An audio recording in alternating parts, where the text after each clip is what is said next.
Here we go. Hearts in mouths. The Jamaican women have lived up to all hype and expectation. What about the American men here? In front of a fever pitch, hungry home crowd. Aaron Brown, he ran with a picture of his parents under his bib in Tokyo. I wonder whether he's doing the same here. He's on the outside. He'll have to go lightning quick. Joseph Van Buller, 1992 in the semis, representing Liberia, NCAA champion. He was just off the podium in Tokyo. Could he spoil the American dominance? Listen to this.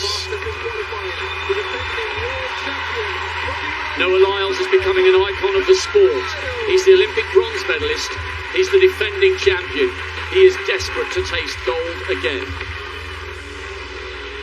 Kenny Bednarek, the Olympic silver medalist last year. Could he upset his two better-known compatriots? He goes in 5 and he'll have Lyles to chase. Alexander Ogando, part of the Dominican Republic mixed relay gold medal winning quartet. He's in fantastic form this year and he's got 44.6 400 strength. Watch for him to come through at the end if it's tight. The 4th fastest man in history, and he's still only 18. 4th in Tokyo. Does he upgrade here in Eugene? And if so, to what colour? Any medal would make him the youngest in the event's history. Jareem Richards for Trinidad and Tobago, running in memory of Dion Lendor, his great friend and former teammate. He's the world indoor champion over the 400 metres. The entire island nation will be watching back home. As they will in South Africa, the Rainbow Nation cheering for Lopsolo Adams. What a win in Paris for 19.82. It's a tight inside lane for the South African, but he's in the form of his life. Adams, Richards, Knighton, Ogando, Bednarek, Lyles, Van Buller, Brown. Noah Lyles believes tonight is destined to be his coronation as the king of half-lap sprinting. Can the iconic figure deliver, or will his incredible young teammate or anyone else steal the champion's thunder? It's the final of the men's 200 metres.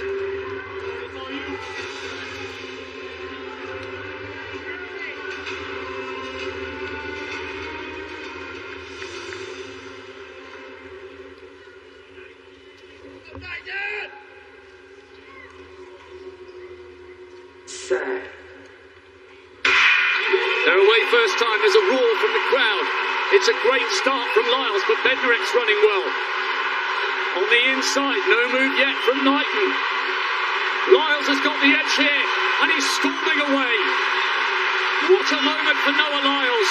He hates losing over 200 metres, and he's forgotten how to. 19.32. 19.32. He has smashed his personal best and produced one of the fastest times in history. Quite frankly, after 120 metres, it was never in doubt. He was tamed in Tokyo, but with the heart of an American lion, Lyles has roared back to the top. He successfully defends his world title, and there was no one else in it. And listen to the crowd. Listen to the crowd. The Olympic silver medalist takes the world silver, and Knighton, at 18 years of age, does indeed become the youngest medalist in history. And the Americans have done the sweep. Only once before has it happened in Helsinki in 05, but this time it's on home soil, and it's the perfect outcome from the perfect champion. Lyles roars and reigns supreme once more. That race was amazing. He got out and he owned the race from start. No one had an answer for him, and he stormed home on that straight. American sweep. The Americans, just as the Jamaicans have just done, have solidified themselves on this day, on this night, as the sprint champions, 100 meters and 200 meters. Dan, individually and collectively, one of the greatest nights for American track and field. Surely. Absolutely, Rob. It's absolutely amazing. It's just what we needed here in the United States. We've been talking about it all week long. You know, what's it going to take to put more eyeballs on the sport of track and field in the United States? And it's moments like that that are going to show up on the ESPN top 10 of the day, certainly. But I just tell you what, Noah Lyles, you say to somebody, hey, look, if you're gonna talk the talk, you better walk the walk. You're gonna act like a champion. You better give me a championship effort. And Noah Lyles just proved why he is the champion. I didn't think we had seen his best running this season, and he left absolutely no doubt who was the absolute best runner on the track tonight. And just to mop up exactly where he now sits, I think he is already an icon. He is already.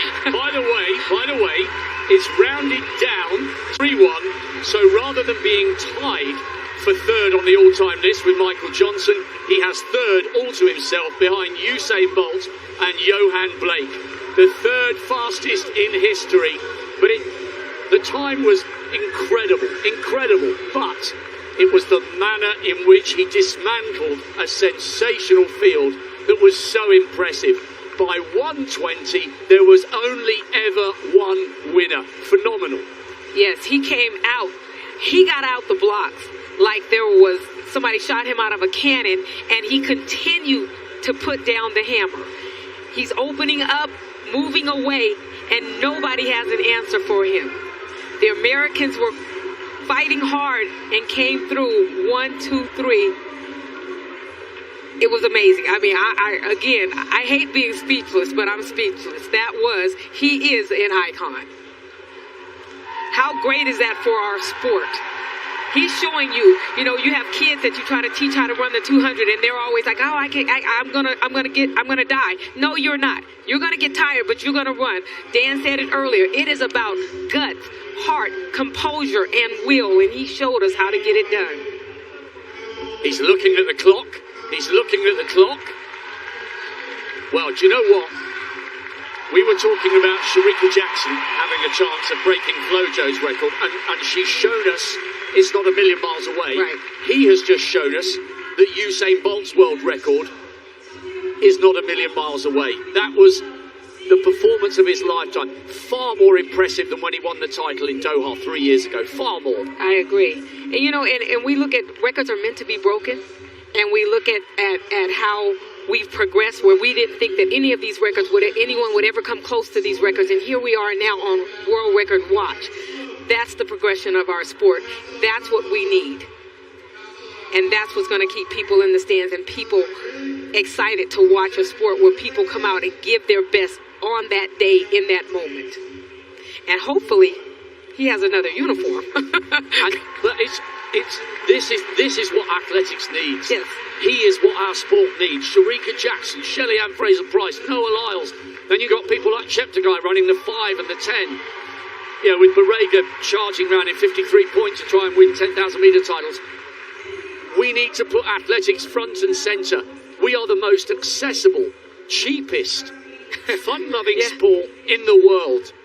And if you're watching this, if you've got a young son or daughter and they've just watched either of these 200-metre races, get them down your local track. We accept all, from every continent, from every background, from every religion.